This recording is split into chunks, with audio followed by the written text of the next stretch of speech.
آمين. تلك آيات الكتاب الحكيم. صدق الله العظيم وصدق رسوله النبي الكريم. مولاي صل وسلم دائما أبدا على حبيبك خير الخلق كلهم. رب اشرح لي صدري ويسر لي أمري واحلل عقدة من لساني. محبت سے درود پاک پڑھیے.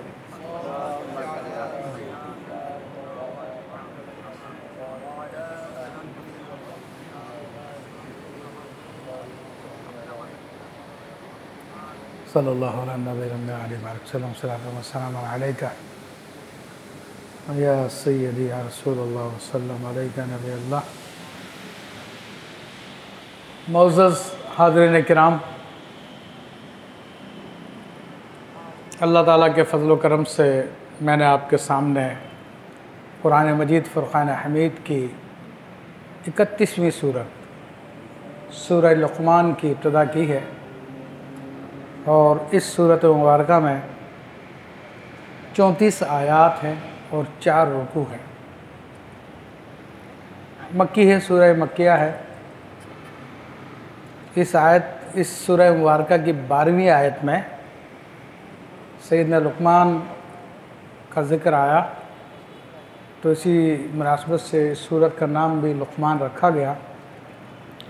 اور یہ سورت کیوں نازل ہوئی، اس کی شان نزول کے حوالے سے میں عرض کر دوں کہ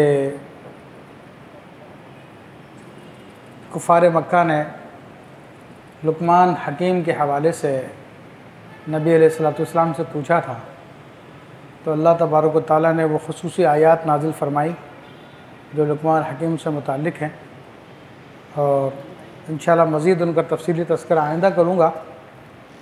سورہ مبارکہ کی ابتدا حروف مقطعات سے ہو رہی ہے،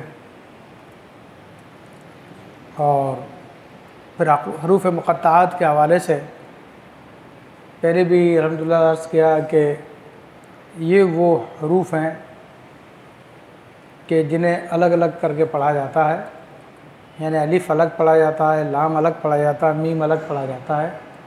تو مقطع یعنی کٹا ہوا، جدا. تو یہ جدا جدا حروف ہیں، اور یہ قرآن مجید فرقان حمید کے اسرار ہیں جو اللہ تبارک و تعالیٰ اور اس کے حبیب صلی اللہ علیہ وسلم کے مابین ہیں. تو ان کا صحیح معنی اللہ تبارک و تعالیٰ اور اس کے عطا سے اس کے حبیب علیہ السلام جانتے ہیں. ہمیں اس کے معنی پر وہ اطلاع نہیں ہوتی، البتہ علماء نے اپنے اپنے علم کے مطابق اس کی مختلف تعویلیں بیان فرمائی. ایک تعویل تو یہی ہے کہ اللہ نے جبریل کے وسیلے سے محمد صلی اللہ علیہ وسلم پہ قرآن نازل فرمایا کہ الف اللہ کے لیے ہے، اور لام جبریل کے نمائندگی کرتا ہے، اور میم سرکار دو عالم صلی اللہ علیہ وسلم کے اسم گرامی محمد کی نشاندہی کرتا ہے. پھر بعض علماء نے کہا کہ الف سے مراد آلاء اللہ، اللہ کی نعمتیں ہیں، اور لام سے مراد لطف اللہ، اللہ کے لطائف ہیں، اور میم سے مراد سرکار دو عالم صلی اللہ علیہ وسلم کا نام مصطفیٰ کریم علیہ السلام ہے، یعنی اللہ کی نعمتیں اور اللہ کے لطائف محمد صلی اللہ تعالیٰ علیہ وآلہ وسلم پر ہیں. اور وہ کون سے لطائف ہیں، تو خصوصی طور پر اس کا آگے بیان آ رہا ہے، تلک آیات الکتاب الحکیم، کہ یہ حکمت والی کتاب کی آیتیں ہیں. تو یہ کتاب اللہ تبارک و تعالیٰ کا خاص لطف، خاص نعمت ہے جو اس نے نبی علیہ السلام پہ نازل فرمائی. اور اللہ تبارک و تعالیٰ نے یہ نبی علیہ السلام کو ایسا معجزہ عطا فرمایا کہ جو تا قیامت تک باقی رہے گا، اور پوری دنیا کو عاجز کرتا رہے گا، حیران کرتا رہے گا. تو بیان کیا جا رہا ہے کہ حکمت والی کتاب کہ جس کی آیتیں ہیں ہدی و رحمہ للمحسنین، جو کہ ہدایت بھی ہے اور رحمت بھی ہے محسنین کے لیے۔ ویسے تو قرآن پاک تمام انسانوں کے لیے نازل کیا گیا، لیکن قرآن پاک سے جو لوگ فائدہ اٹھاتے ہیں، جو اس کے اصل مقصد کو سمجھتے ہیں، وہ وہی لوگ ہیں جو محسنین ہیں۔ اب محسنین کون ہوتے ہیں؟ محسنین محسن کی جمع ہے، اور محسن کون ہوتا ہے؟ جو احسان پر ہو۔ اور احسان کس کو کہتے ہیں؟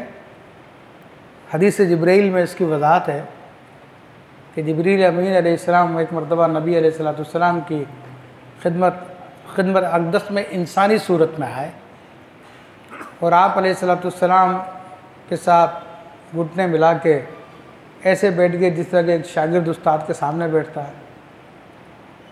تو حدیث شریف میں کہ انہوں نے اپنے ہاتھ رانوں پہ رکھ لیے، تو مراد یہ کہ یا تو اپنے رانوں پہ رکھ لیے یا ادب و احترام میں نبی علیہ السلام کے رانوں پہ رکھ دیے اپنے ہاتھ، اور پھر انہوں نے سوالات کیے، جن میں سے پہلا سوال تھا کہ اسلام کیا ہے، پھر ایمان کیا ہے۔ تو چونکہ ٹائم کم ہوتا، مختصر جو کام جو یہاں سے متعلق ہے، تیسرا سوال کیا کہ احسان کیا ہے۔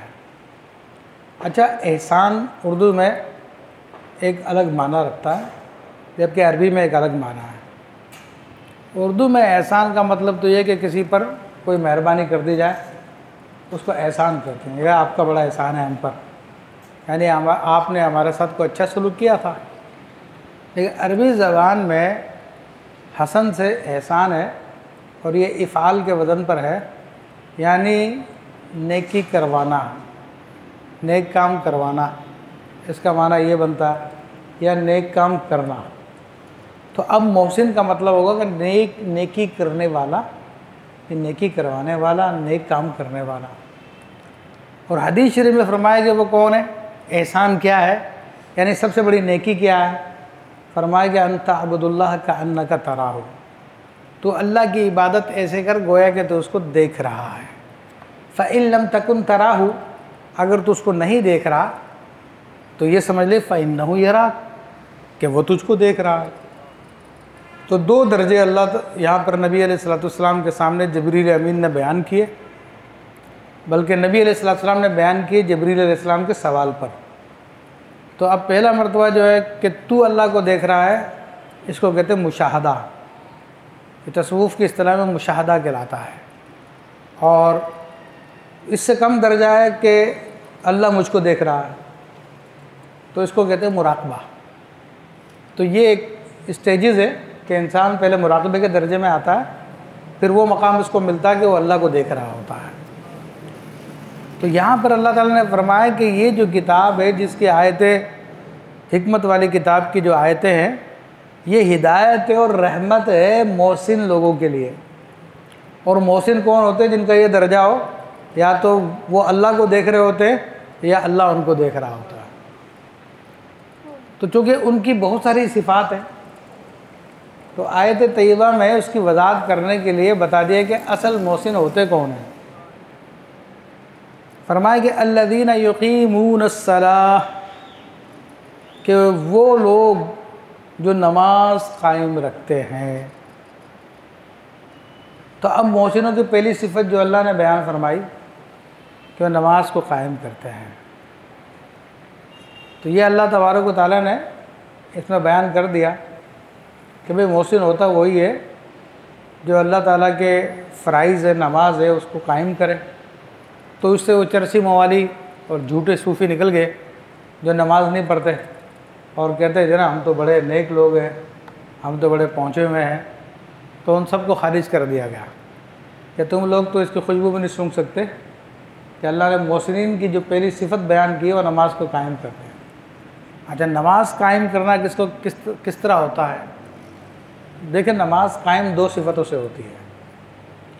ایک تو یہ کہ نماز کی ظاہری تمام شرائط کو بجا لائے، یعنی نماز کی جتنی بھی شرائط ہیں، جن میں طہارت ہے، ستر عورت ہے، استقبال قبلہ ہے، وقت کا موجود ہونا ہے، یہ ساری کی ساری باتیں ہیں۔ اور اس کے بعد پھر نماز کے اندر کی شرائط ہے، پھر اس کو فرض ہے، واجبات ہے، سنتیں ہیں، یعنی ہم جو بھی چاہے 2 رکعت نفل پڑھیں، چاہے 2 رکعت فرض پڑھیں، اس فرض کے اندر بھی بہت ساری چیز فرض ہوتی ہیں، بہت ساری چیزیں واجب ہوتی ہیں، اور بہت ساری چیزیں سنتیں ہوتی ہیں، اور بہت ساری باتیں مستحب ہوتی ہیں۔ تو جو ظاہری شرائط ہے اس میں یہ ہے کہ یہ تمام کے تمام باتیں اس میں پائی جائیں، اس کو سنتوں اور آداب کے ساتھ اس نماز کو ادا کریں۔ پھر باطنی شرائط اس کی ہوتی ہیں، اور باطنی شرائط اصل میں خشوع و خضوع ہے، یعنی دل کا اللہ تعالیٰ کی طرف مائل ہونا ہے، اللہ تعالیٰ کی طرف متوجہ ہونا ہے۔ تو عام طور پہ بہت سارے لوگ یہ ظاہری شرائط پوری کر لیتے ہیں، لیکن باطنی شرائط ان سے پوری نہیں ہوتی۔ وہ نماز پڑھتے ہیں تو دنیا کے کسی خیالوں میں گم ہوتے ہیں، کبھی کدھر ہوتے کبھی کدھر ہوتے، یہاں تک کہ نماز پوری ہو جاتی ہے، پھر وہ سلام پھیر دیتے، ان کو پتہ بھی نہیں چلتا۔ تو باطنی شرائط میں یہی ہے کہ جس طرح ظاہر کی طہارت ہوتی ہے اس طرح باطن کی بھی طہارت ہوتی ہے۔ جس طرح ظاہر کا وضو ہوتا ہے باطن کا بھی وضو ہوتا ہے۔ باطن کا وضو یہی ہوتا ہے کہ آپ اپنے دل کو غیر کے خیالات سے پاک کر دیں، اور اپنے جسم کو کعبے کی طرف کر دیں، اور اپنے دل کو اپنے رب کی طرف کر دیں۔ تو جس طرح باطنی شرائط جب پوری کرتا ہے، ظاہری شرائط پوری کرتا ہے، تو نماز قائم ہوتی ہے۔ ایک تو یہ معنی اس کا نماز قائم کرنے کا۔ دوسرا معنی اس کا یہ کہ نماز کی باقاعدگی کرنا، کہ نماز کو باقاعدگی سے پڑھنا، یعنی کہ کبھی پڑھ لی کبھی نہیں پڑھی، کبھی 3 پڑھ لی کبھی 4 کبھی 5، تو وہ نماز قائم کرنا نہیں ہوتا۔ نماز قائم کرنا باقاعدگی سے پڑھنے کو کہتے ہیں۔ پھر ایک اور معنی اس کا یہ ہے کہ نماز قائم کرنے سے مراد یہ ہے کہ نماز کو عام کرنا، اور اسی لیے حدیث شریف میں آیا بھی ہے کہ جب تمہارا بچہ 7 سال کا ہو جائے تو تم اسے نماز پڑھنے کا حکم کرو، اور جب 10 سال کا ہو جائے تو اسے مار کر پٹائی کر کے اس کو نماز پڑھواؤ، اور اس کا بستر الگ کر دو۔ تو یہ نماز کو قائم کرنا ہے، کیونکہ نماز قائم کرنے سے مراد صرف یہی نہیں کہ خود پڑھ لے، بلکہ جو اس کے انڈر آتے ہیں، جو اس کے تحت آتے ہیں، ان کو اس کو حکم کرے، اور جہاں پہ زور چلتا ہے وہاں پہ زور چلائے، جہاں پہ زور نہیں چلتا تو زبانی ان کو سمجھائے اور کہو کہ نماز قائم کرو۔ تو یہ معنی بھی نماز قائم کرنے کے اندر آتا ہے۔ تو اللہ تبارک و تعالیٰ نے فرمایا کہ یہ قرآن ہدایت ہے محسنین کے لیے، اور محسن کون ہوتا ہے؟ پہلی صفت یہ کہ وہ نماز کو قائم کرتا ہے، اور نماز کے قائم کرنے کے جو معنی میں نے آپ کے سامنے بیان کر دیے۔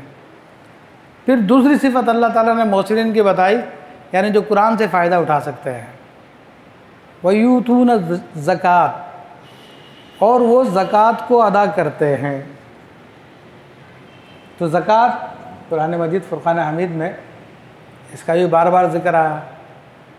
نماز کے بارے میں تو کہا جاتا ہے کہ تقریباً 700 مرتبہ مختلف طریقوں سے اس کا ذکر آیا، اور اکثر جگہوں پہ ایسا ہوتا ہے کہ جہاں پہ نماز کا ذکر ہوتا ہے وہاں پر زکوٰۃ کا ذکر بھی ہوتا ہے۔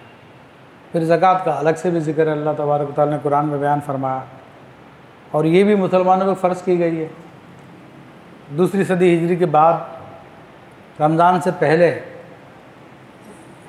بلکہ 2 ہجری میں رمضان سے پہلے زکوٰۃ فرض کی گئی۔ اور زکوٰۃ کا معنی تو تقریباً سب حضرات کو معلوم ہی ہے کہ اپنا وہ مال جو کہ نصاب کی مقدار یعنی 52.5 تولہ چاندی یا 7.5 تولہ چاندی کے برابر ہو اس کی قیمت، اور وہ حاجت اصلے سے فارغ ہو، قرضے سے فارغ ہو، اور اس پر 1 سال گزر جائے تو اس کا 40واں حصہ یعنی 2.5% بطور زکوٰۃ دینا پڑتا ہے، یعنی ہر 100 پر 2.5 روپے۔ تو یہ زکوٰۃ کی ایک موٹی سی صورت میں نے آپ کو بیان کی ہے۔ تو جس طرح نماز ہمارے لیے مفید ہے، تو اس طرح زکوٰۃ بھی ہمارے لیے مفید ہے، اور زکوٰۃ بھی اتنی اہم ہے جتنی اہم نماز ہے۔ یہاں تک کہ حدیث شریف میں آیا کہ جو زکوٰۃ اور نماز میں فرق کرے میں اس کے خلاف جہاد کروں گا۔ کہ بعض لوگ نماز پڑھ لیتے تھے مگر زکوٰۃ نہیں دیا کرتے تھے، تو ان کے لیے سختی فرمائی۔ اور جس طرح زکوٰۃ کی فرضیت کا منکر کافر ہے، اس طرح نماز کی فرضیت کا منکر بھی کافر ہے، بلکہ نماز کے اندر فقہا نے اور سختی فرمائی، یہاں تک کہ بڑے بڑے بزرگان دین صحابہ کرام میں سے بعض وہ تھے کہ جنہوں نے کہا کہ جو نماز جان بوجھ کو چھوڑ دے وہ کافر ہو جائے گا، یہاں تک کہ امام احمد بن حنبل اور بعض دیگر مجتہدین نے کہا کہ جو نماز چھوڑ دے اور سمجھانے کے باوجود نہ پڑھے تو ایسے شخص کو قتل کر دیا جائے، وہ کافر ہو جاتا ہے۔ امام شافعی رضی اللہ تعالیٰ کافر کا فتویٰ تو نہیں دیا، لیکن آپ نے فرمایا کہ اگر نماز نہیں پڑھتا اس کو قتل کر دیا جائے۔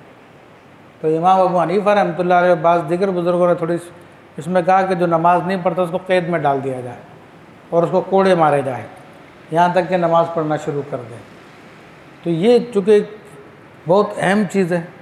اس طرح زکوٰۃ کے بارے میں بھی حکم ہے کہ حضرت ابو بکر صدیق رضی اللہ تعالیٰ نے فرمایا کہ جو رسول اللہ صلی اللہ علیہ وسلم کے زمانے میں ایک بکری کا بچہ بھی زکوٰۃ میں دیتا تھا، اب جو منع کرے گا تو میں اس کے خلاف جہاد کروں گا۔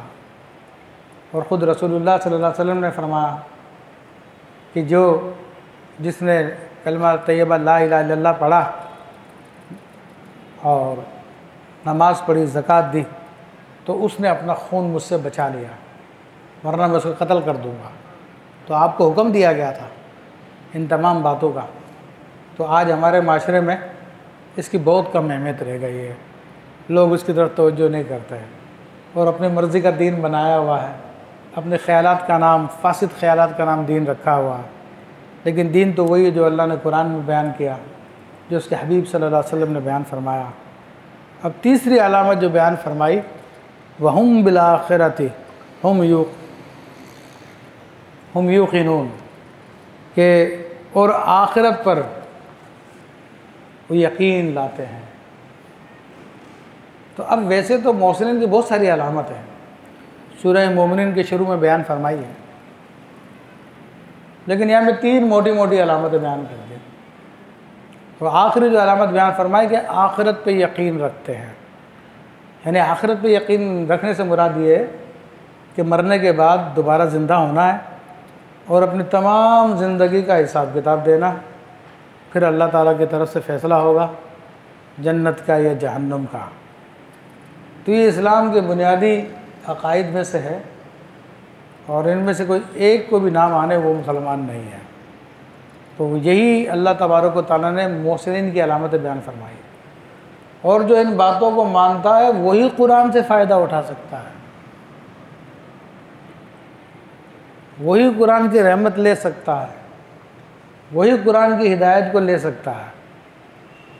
تو اللہ تعالیٰ ان لوگوں کے بارے میں فرماتا ہے اولئک علی ھدی من ربہم، یہ ہیں وہ لوگ جو اپنے رب کی طرف سے ہدایت پہ ہیں، وَأُولَئِكَ هُمُ الْمُفْلِحُونَ، اور یہی ہیں وہ لوگ جو فلاح پانے والے ہیں، یعنی کامیاب ہونے والے ہیں۔ تو یہ اس کا مفہوم میں نے آپ کو عرض کر دیا۔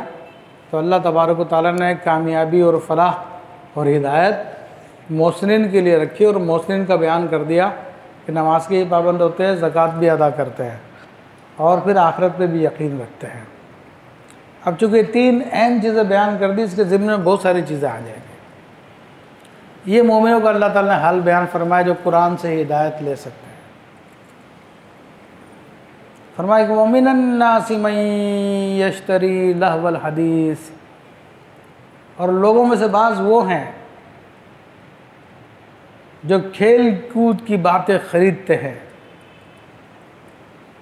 لِيُضِلَّ عَن سَبِيلِ اللَّهِ بغیر علم، کہ وہ اللہ کی راہ سے بہکا دے بغیر علم کے، بغیر سمجھے، وَيَتَّخِذَهَا هُزُوًا، اور اللہ کی باتوں کو مذاق بنا لے، اولئک لہم عذاب مہین، یہ وہ لوگ ہیں جن کے لیے ذلت کا عذاب ہے۔ تو عزیزان محترم، اس آیت کا مفہوم میں نے آپ کے سامنے عرض کر دیا کہ لوگوں میں سے بعض وہ ہے جو کہ کھیل کود کی باتیں خریدتے ہیں تاکہ وہ لوگوں کو اللہ کی راہ سے بہکا دیں اور وہ اللہ کی راہ کو مذاق بنا دیں۔ تو اب یہ اس سے مراد کون ہے؟ تو نضر بن حارث ایک شخص تھا جو کہ ایران جایا کرتا تھا۔ تو اس نے دیکھا کہ نبی کریم صلی اللہ تعالیٰ علیہ وسلم لوگوں کو قرآن سناتے ہیں اور لوگ قرآن میں بڑا انٹرسٹ لیتے ہیں اور قرآن کو بڑی توجہ سے سنتے ہیں. قوم عاد، قوم سمود، دیگر قوموں کے واقعات نبی علیہ الصلوۃ والسلام بیان کرتے ہیں. تو جو کہ کافر تھا وہ اس نے سوچا کہ کس طرح سے لوگوں کو میں اس چیز سے ہٹا دوں اور لوگوں کو اس کے بدلے میں کوئی اور چیز دے دوں تاکہ لوگ قرآن سننے سے باز آ جائیں.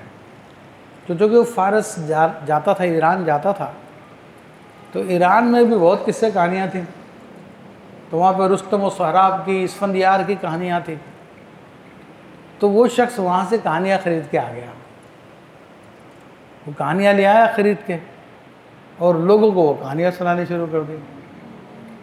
تو اب لوگ اس کی باتیں سننے لگ گئے. تو اللہ تبارک و تعالیٰ نے اس شخص کا رد فرمایا کہ لوگوں میں سے وہ ہے بعض جو کھیل کود کی باتوں کو خریدتے ہیں تاکہ بغیر علم کے لوگوں کو اللہ کی راہ سے بہکا دے اور اللہ کی راہ کو مذاق بنا لیں. تو ان کے لیے ذلت کا عذاب ہے. ایک معنی تو میں نے آپ کے سامنے بیان کر دیا. اب یہ آیت طیبہ جس میں فرمایا گیا کہ وہ کھیل کی باتیں خریدتے ہیں، تو اکثر مفسرین صحابہ کرام نے اس کے بارے میں بیان فرمایا اس سے مراد گانا ہے، گلوکاری ہے، آلات موسیقی ہے. تو اس کے حوالے سے انہوں نے پھر احادیث لکھی اور بتایا کہ یہ کھیل کود سے مراد یہاں پر یہ گانا باجا ہے. تو جو اس میں پڑھتا ہے تو وہ لوگوں کو اللہ کی راہ سے گمراہ کرتا، خود بھی گمراہ ہوتا ہے اور وہ اللہ کے دین کو مذاق بنا لیتا ہے. تو اس حوالے سے اس آیت کے تحت علماء نے بڑی طویل گفتگو فرمائی اور اس میں حضرت علامہ غلام رسول سعیدی رحمۃ اللہ تعالیٰ علیہ، اللہ تعالیٰ انہیں تمام اہل سنت کی طرف سے، تمام اسلام کی طرف سے، مسلمان کی طرف سے جزا خیر عطا فرمائے. اور انہوں نے بڑی اچھی گفتگو فرمائی اس کے تحت.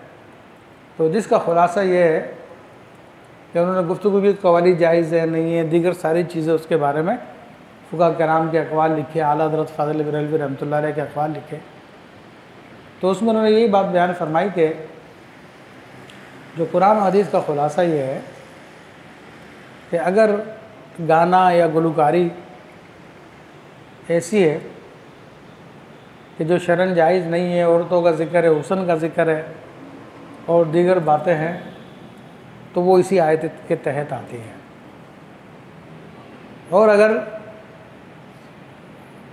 کوئی گانا یا قوال یا جو بھی ہے، کوئی قول یا شاعری ایسی ہے کہ جس کے اندر دنیا کی طرف رجحان نہیں بلکہ آخرت کی طرف رجحان دلایا جاتا ہے اور وہ آلات موسیقی سے پاک ہو، صرف اس کے اندر دف وغیرہ ہوں، تو وہ شرعاً جائز ہے. اور ہمارے فقہا تو چونکہ دف سے بھی منع فرماتے ہیں تو اس سے بھی گریز کیا جائے. جس طرح کہ ہمارے یہاں پہ نعت خوانی ہوتی ہے الحمدللہ، تو وہ عموماً دف سے بھی پاک ہوتی ہے اور اس کے اندر جو باتیں ہوتی ہے وہ دنیا کی طرف مائل کرنے والی نہیں ہوتی بلکہ اللہ کے حبیب صلی اللہ علیہ وسلم کی طرف مائل کرنے والی ہوتی ہے، اللہ تبارک و تعالیٰ کی طرف مائل کرنے والی ہوتی ہے. اور سننے میں ایک بات کی چند ایک احتیاطیں ہیں کہ اس میں پڑھنے والا کو امرد لڑکا نہ ہو، نہ کوئی عورت ہو.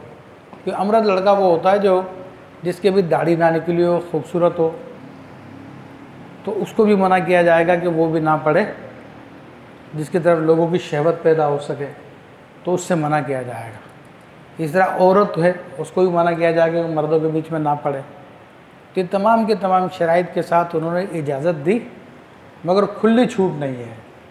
جس طرح کہ آج ہمارے یہاں پہ قوالیاں کی جاتی ہے تو شرابی قوال بیٹھے ہوتے ہیں اور سننے والے بھی بہت سارے شرابی ہوتے ہیں اور معاذ اللہ وہ قوالیاں اس قسم کی ہوتی ہیں کہ جن میں کفر و شرک داخل کر دیا جاتا ہے اور دیکھا کہ پیروں کو سجدے کیے جاتے ہیں، عجیب قسم کی حالت بنائی جاتی ہے.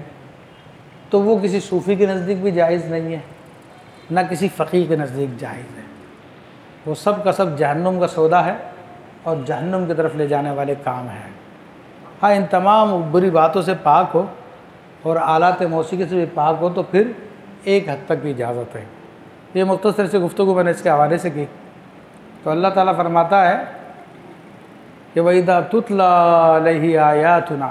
اچھا، اس میں ایک اور بھی بات میں وضاحت کر دوں کہ تقریباً صوفیہ کرام کا یہی موقف ہے، اور خود خطب الأقطاب غوث الأغواث سیدنا امام ابو الحسن علی الشاذلی رحمۃ اللہ علیہ فرماتے ہیں کہ ایک مرتبہ ایک مرید آیا، اس نے کہا کہ حضرت مجھے اجازت دیں کہ میں محفل سما میں جانا چاہتا ہوں۔ تو آپ فرماتے ہیں مجھے بڑا افسوس ہوا، تو پھر میں نے اسی عالم میں اپنے استاد کو دیکھا۔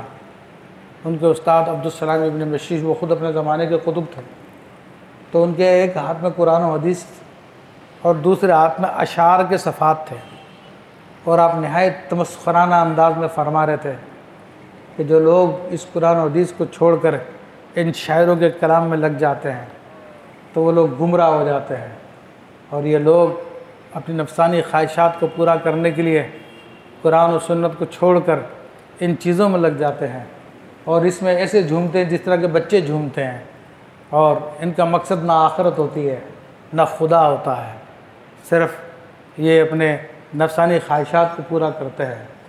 تو امام شاذلی رحمۃ اللہ نے اپنا موقف اس میں بیان کر دیا۔ ہاں، حضرت خواجہ خواجگان غریب نواز رحمۃ اللہ علیہ کے بارے میں مشہور ہے کہ وہ ایسا سنا کرتے تھے، وہ بالکل غلط ہے یہ۔ اس پہ خود حضرت خواجہ نظام الدین اولیاء رحمۃ اللہ تعالیٰ علیہ اور دیگر بزرگوں نے صراحت کی کہ حضرت غریب نواز رحمۃ اللہ علیہ صرف قوال کا کلام سنا کرتے تھے، اس میں مزامیر یا میوزک وغیرہ کا ذکر نہیں ہے، بلکہ حضرت خواجہ نظام الدین اولیاء رحمۃ اللہ علیہ نے اپنی کتاب فوائد الفواد میں واضح لفظوں میں فرمایا کہ مزامیر حرام است، یعنی یہ جو آلات موسیقی یہ حرام ہے۔ تو یہ بالکل ان بزرگوں نے بالکل وضاحت کر دی ہے۔ الحمدللہ ان کے بارے میں غلط باتیں منسوب ہیں، اور بہرحال پھر اور بھی بہت سارا کلام ہے اس کے اندر، لیکن میں بات کو یہاں پہ ختم کر کے آگے بڑھتا ہوں۔ فرمایا کہ وَإِذَا تُتْلَى عَلَيْهِ آيَاتُنَا وَلَّى مُسْتَكْبِرًا كَأَن لَّمْ يَسْمَعْهَا كَأَنَّ فِي أُذُنَيْهِ وَقْرًا فَبَشِّرْهُ بِعَذَابٍ أَلِيمٍ۔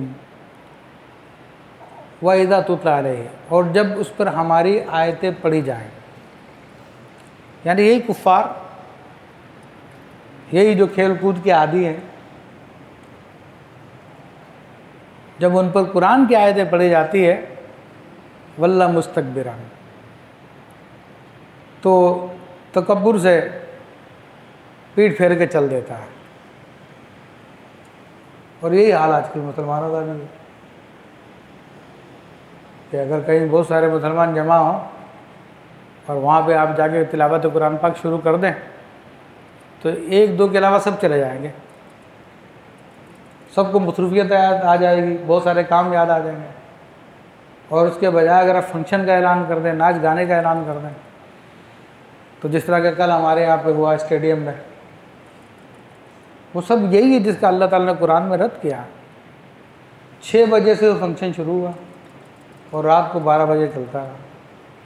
اب مجھے بتائیے کتنے لوگوں نے عصر کی نماز پڑھی ہوگی، کتنے لوگوں نے مغرب کی نماز وہاں پہ پڑھی ہوگی، کوئی وقفہ نہیں تھا اس کے اندر کہ نمازوں کا وقفہ دے دیا۔ تو یہ کھیل کود لگائے اس لیے جاتے ہیں کہ لوگ یہ اللہ کے ذکر کو چھوڑ دیں، اللہ کے احکام کو چھوڑ دیں، تو یہ سب کا سب جہنم کا ایندھن ہے، یہ اپنے لیے آگ تیار کرتے ہیں جہنم کی۔ تو جو لوگ وہاں پہ انہوں نے اپنی نمازوں کو ضائع کیا وہ بھی اس میں شامل، اور جن لوگوں نے بڑے پیمانے پہ اہتمام کیا تو وہ بھی اس میں شامل۔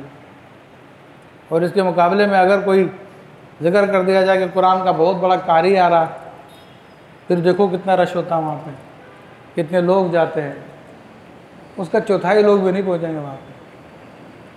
تو بہرحال اللہ تعالیٰ فرما رہا ہے ایسے لوگوں کے بارے میں کہ جب ان پہ ہماری آیتیں پڑھی جاتی ہے تو تکبر کے ساتھ پیٹھ پھیر کے چل دیتا ہے، کأن لم یسمعھا، جیسا کہ اس نے سنا ہی نہیں، کأن فی اذنیہ وقرا، گویا کہ اس کے کانوں میں ڈانٹ لگے ہوئے ہیں۔ یہ ڈانٹ جو ہے نا، عام طور پہ کسی سوراخ کو بند کرنے کے لیے جو چیز لگائی جاتی ہے اس کو ڈانٹ کہتے ہیں۔ عام طور پہ پہلے بوتل وغیرہ ہوتی تھی تو اس کے اوپر کارک لگتا تھا، اس کارک کو بھی ڈانٹ کہتے ہیں۔ تو یعنی انہوں نے اپنے کانوں کے اندر جو ہے کارک لگائے ہوئے کہ قرآن کی بات ہمارے کانوں میں نہ پڑ جائے۔ اور عموماً لوگوں کا رجحان ایسا ہی ہے، میں آپ کو بتا رہا ہوں کہ قرآن کو سب سے کم اہمیت دی جاتی ہے۔ ہاں، ان کے نفسوں کے مطابق کوئی بات ہو اس کو بڑی اہمیت دیتے ہیں، یہاں پہ قرآن کی محفل لگی اور یہاں پہ اگر آپ کوئی اور دوسرا یعنی نعت خوانی کی بھی آپ لگا لیتے تو کافی لوگ بیٹھے ہوتے ہیں، پھر ان کے نفسوں کو تسکین ملتی ہے۔ لیکن قرآن تو چونکہ دل کی غذا ہے، روح کی غذا ہے، تو روح کی افلاس کا کسی کو خیال نہیں ہے کہ اپنی روح کو زندہ کر لے، اپنی روح کو بچا لے، سب کے سب نفس کے تحت لگے ہوئے ہیں، تو اس لیے اس کی طرف نہیں آتے۔ مگر اللہ کہتا ہے فَبَشِّرُوا بِعَذَابٍ أَلِيمٍ، تو اسے دردناک عذاب کا مژدہ سنا دو، اسے دردناک عذاب کی خوشخبری سنا دو ایسے لوگوں کو جو اللہ کے ذکر سے منہ پھیر کے چل دیتے ہیں۔ تو دیکھیں ویسے تو یہ آیتیں کافروں کے بارے میں نازل ہوئی ہے، لیکن اگر کسی مسلمان کا بھی طرز عمل یہی ہے تو اس کے بارے میں بھی یہ آیت ہے۔ یہ نہیں کہ صرف کافر کے لیے، کیونکہ اللہ نے یہاں پہ کافر کا لفظ استعمال نہیں کیا۔ اللہ نے تو ان لوگوں کی بات کی ہے کہ جو کھیل کود کی باتوں کو خریدتے ہیں تاکہ لوگوں کو اللہ کی راہ سے روک سکے، اور اس کو قرآن اللہ تعالیٰ کی باتوں کو ہنسی بنا دیتے ہیں، تو یہ وہ لوگ ہیں جن کے لیے دردناک ذلت کا عذاب ہے۔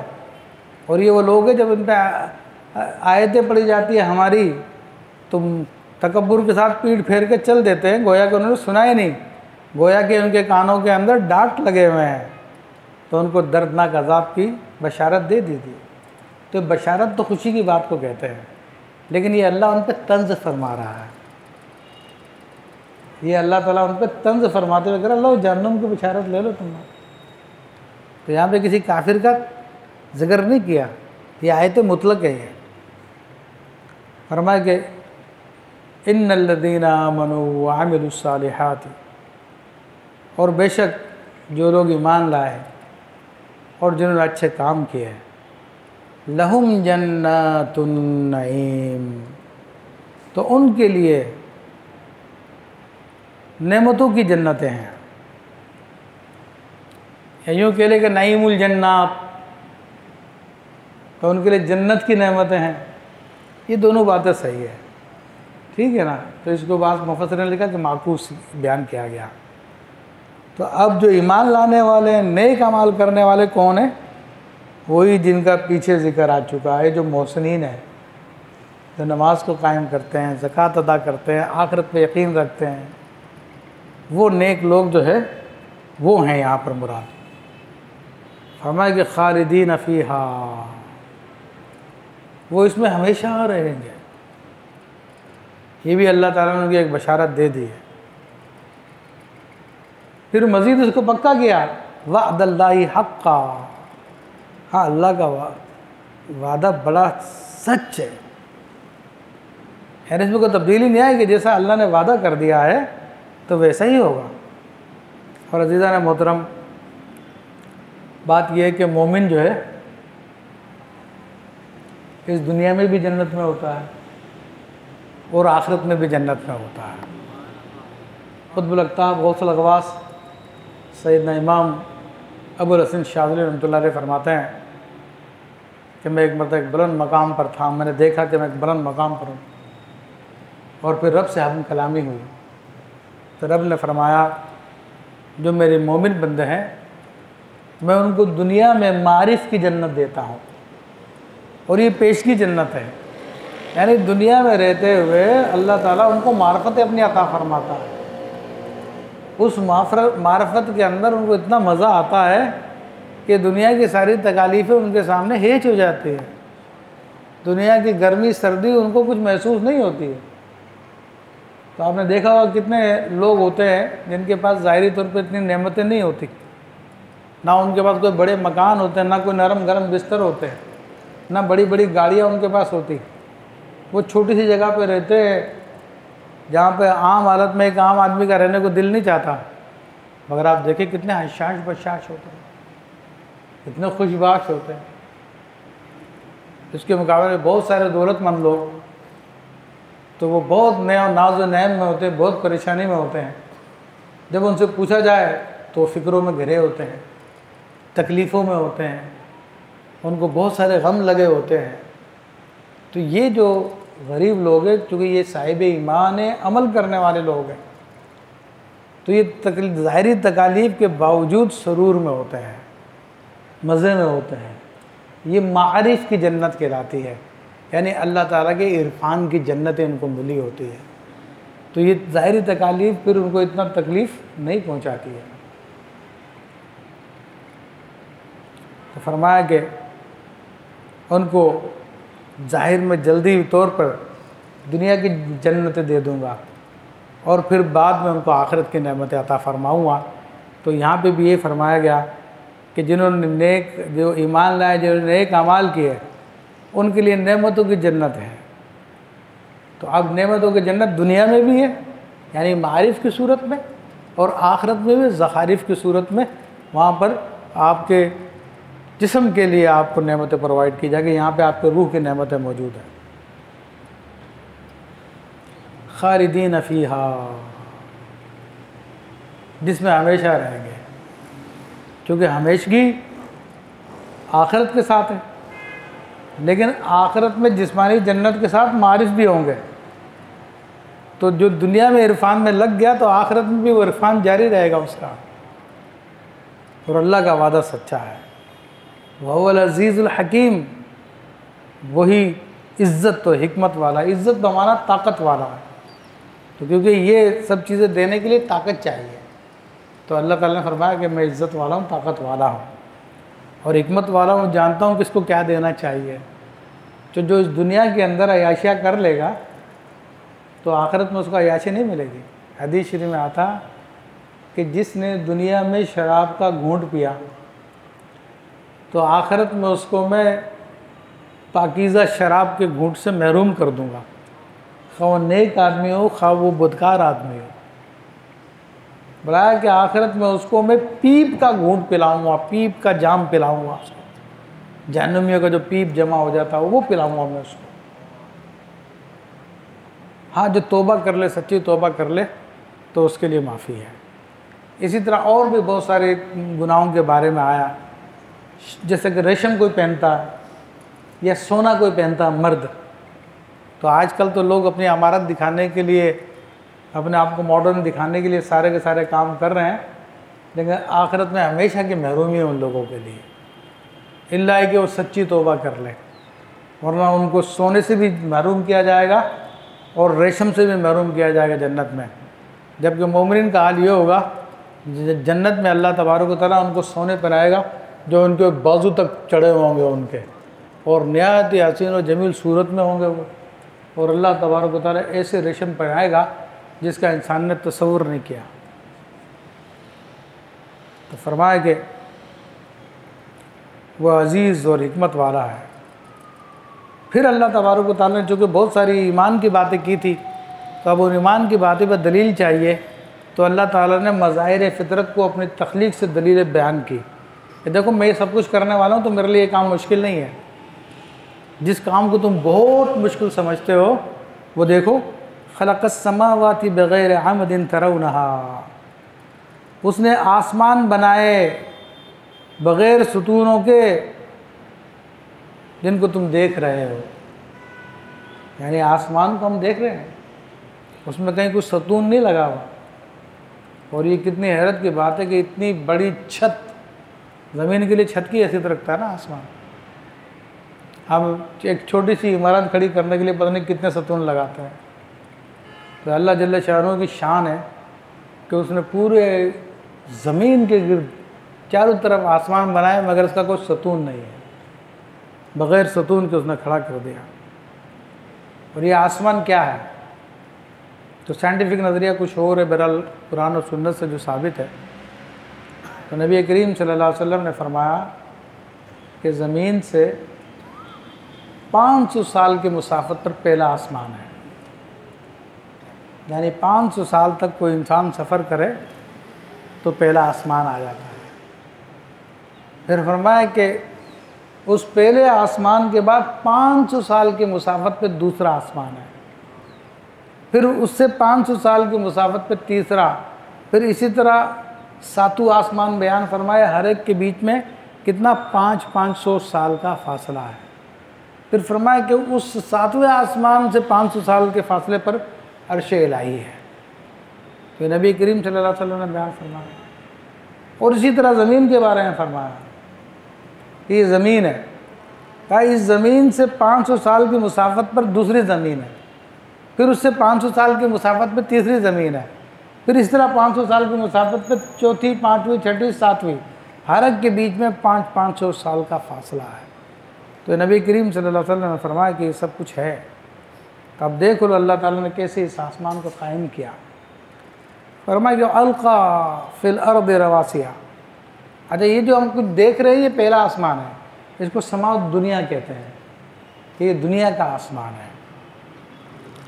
تو فرمایا کہ زمین پہ اس نے لنگر ڈال دیے ہیں۔ لنگر اینکر کو کہتے ہیں۔ اینکر کسے کہتے ہیں؟ جب بڑے بڑے جہاز یا کشتیاں ہوتی ہیں تو ان کو سمندر کے کنارے پہ روکا جاتا ہے، تو ان کو روکنے کے لیے بھاری بڑی بڑی رسیاں جو باندھی جاتی ہے تاکہ یہ جہاز جو ہے آگے نہ نکل جائے، پانی میں نہ آگے پیچھے بھاگ جائے، پانی کے موجے اس کے آگے پیچھے نہ لے جائیں۔ تو کسی چیز کو روکنے کے لیے جو چیز ڈالی جاتی ہے اس کو اینکر کہتے ہیں، عربی میں اس کو کہتے ہیں راسیتن، اور اس کی جمع ہے رواسی۔ تو اس آیت طیبہ اور اسی طرح کی دیگر آیت طیبہ کو آگے پوری آیت کر دوں پھر میں عرض کرتا ہوں کہ اس نے ڈال دیے زمین میں لنگر ان تمید بکم، تاکہ تمہیں لے کر یہ نہ کانپے، تمہیں لے کر نہ لرزے۔ تو اب یہ آیت طیبہ ہے کہ جس کے تحت متقدمین علماء کرام نے کہا کہ زمین ساکن ہے، کیونکہ اگر زمین گھوم رہی ہوتی تو پھر لنگر کا کام نہیں تھا یہاں پہ، ٹھیک ہے، لنگر ڈالنے کی ضرورت نہیں تھی۔ تو بعض نے آج جدید سائنس کے مطابق نظریہ اختیار کیا، انہوں نے کہا کہ نہیں، زمین گھوم رہی ہے، اپنے مدار میں گھوم رہی ہے، اور یہ جو لنگر ڈالے گئے ہیں یہ صرف بیلنس قائم کرنے کے لیے ہے، تاکہ زمین جو گھوم رہی ہے اس کا بیلنس قائم رہے۔ تو بہرحال اصل حقیقت کیا وہ اللہ تعالیٰ جانتا ہے، لیکن جو زمین کے ساکن ہونے کا نظریہ ہے وہ ہمارے بڑے بڑے علماء کرام کا نظریہ ہے، اور سائنس آج تو کہہ رہی ہے کہ زمین گھوم رہی ہے، مگر کوئی پتہ نہیں کل کیا کہہ دے، اور پتہ نہیں کہ پرسوں کیا کہہ دے، کیونکہ سائنس کے نظریات تبدیل ہوتے رہتے ہیں۔ آج سے کچھ عرصے پہلے سورج کو ساکن کہتے تھے کہ سورج ٹھہرا ہوا، زمین اس کے گرد گھوم رہی ہے، لیکن اب کہتے ہیں سورج بھی گردش کر رہا ہے۔ پہلے کہتے تھے اپنے آربٹ پہ گھوم رہے ہیں، اب کو نظر آیا کہ گھومتے ہوئے اوپر کی طرف جا رہے ہیں۔ بہرحال میں نے دونوں نظریے آپ کے سامنے بیان کر دیے۔ فرمایا کہ وَبَثَّ فِيهَا مِن كُلِّ دَابَّةٍ، اور اس میں ہر قسم کے جانور پھیلائے۔ تو ابھی اللہ تبارک و تعالیٰ کی قدرت ہے کہ اس نے زمین پہ جانور بھی پھیلا دیے ہیں، اور اس کی تفصیل میں نہیں جاتے ہم، لیکن آپ خود تصور کر لیں کیسے کیسے جانور اس نے بنائے ہیں۔ وَأَنزَلْنَا مِنَ السَّمَاءِ مَاءً، اور ہم نے آسمان سے پانی نازل کیا۔ اب پانی جو ہے آسمان سے نازل کیا جا رہا، تو لگتا ہے ایسا کہ پانی بھی جو ہے کسی اور سیارے سے آیا ہے، زمین کی مخلوق نہیں ہے، کسی اور سیارے سے یہاں پہ بھیجا گیا پانی کو۔ فَأَنبَتْنَا فِيهَا مِن كُلِّ زَوْجٍ كَرِيمٍ، تو ہم نے اس میں ہر نفیس جوڑا اگایا، یعنی بہترین قسم کے پودے اگائے جن کے الگ الگ خواص ہے، الگ الگ شان ہے، الگ الگ ان کے معاملات ہیں۔ تو ان کے بارے میں ہم گفتگو نہیں کر سکتے، ورنہ ان کے خواص ایسے ایسے ہیں کہ ہمالیہ پر کچھ ایسے پودے پائے جاتے ہیں کہ اگر کوئی ہڈی ٹوٹی اور زخم لگا اس کو لگاؤ تو اسی وقت صحیح ہو جائے گا، اور ایسے بھی پودے پائے جاتے ہیں سخت برف باری ہو رہی ہے، آپ تھوڑی سی اس کی چٹکی کھا لیں تو آپ کو سردی نہیں لگے گی، بہت سخت گرمی ہو رہی ہے، آپ اس کی چٹکی کھا لیں آپ کو گرمی نہیں لگے گی۔ تو اللہ تعالیٰ نے عجیب عجیب چیزیں پیدا فرمائی ہے۔ فرمایا کہ ھذا خلق اللہ، کہا یہ دیکھو یہ ہے اللہ کی پیدا کردہ چیزیں، یہ ہے وہ اللہ جس نے چیزیں پیدا کی ہے، ٹھیک ہے۔ فارونی ماذا خلق الذین من دونہ، اچھا ذرا دکھاؤ تو صحیح کہ اس کے علاوہ جن کو تم نے خدا بنا لیا ہے انہوں نے کیا پیدا کیا ہے۔ تو اس کا جواب نفی ہے، اس کا جواب کچھ بھی نہیں ہے۔ کہ انہوں نے کچھ پیدا نہیں کیا. جو کچھ پیدا کرنے کا کام ہے اللہ تعالیٰ نے ہی کیا ہے. تو جو پیدا کرتا ہے تو وہی اس کی بات کا مستحق ہے کہ وہ عبادت کے لائق ہے. تو اللہ فرماتا ہے بل الظالمون فی ضلال مبین، بلکہ ظالم لوگ کھلی گمراہی میں. تو اللہ تبارک و تعالیٰ نے مشرکین کو ظالم قرار دیا کہ ظالم سے مراد کون ہوتا ہے؟ جو ظلم کرتا ہے. اور ظلم کی تعریف کیا ہوتی ہے؟ کسی چیز کو غیر محل میں رکھنا، یعنی جو چیز جس کے لائق تھی اس جگہ نہیں رکھا بلکہ اس کو کسی اور جگہ پہ رکھ دیا. ایک مثال ہے جوتا پاؤں میں پہننے کا، ٹوپی سر پہ پہننے کی. تو اب اگر کوئی ٹوپی پاؤں میں لے لے، جوتا سر پہ لے تو ظالم ہے وہ، کیونکہ اس نے چیز کو اس کے صحیح مقام پر نہیں رکھا. تو وہ ذات کہ جس کے سامنے تمہاری پیشانیاں ٹکنی تھیں، جس کی تمہیں عبادت کرنی تھی، جس کے لیے تمہیں سجدہ کرنا تھا، جس کے لیے تمہیں اپنے دل کا پیار ظاہر کرنا تھا، وہ اللہ تعالیٰ کی ذات ہے. تم نے یہ پتھروں کو اور درختوں کو اور دیگر اپنے جیسی مخلوق کے لیے یہ سارے کے سارے کام کرنا شروع کر دیے تو تم ظالم ہو گئے کہ تم نے جو چیز جہاں پہ رکھنی تھی وہاں پہ نہیں رکھی. تو فرمایا کہ ظالم لوگ جو کھلی گمراہی میں ہیں. تو اللہ تعالیٰ سے دعا کہ اللہ تبارک و تعالیٰ ہمیں قرآن عظیم کو سمجھنے کی توفیق عطا فرمائے. آمین بجاہ النبی امین.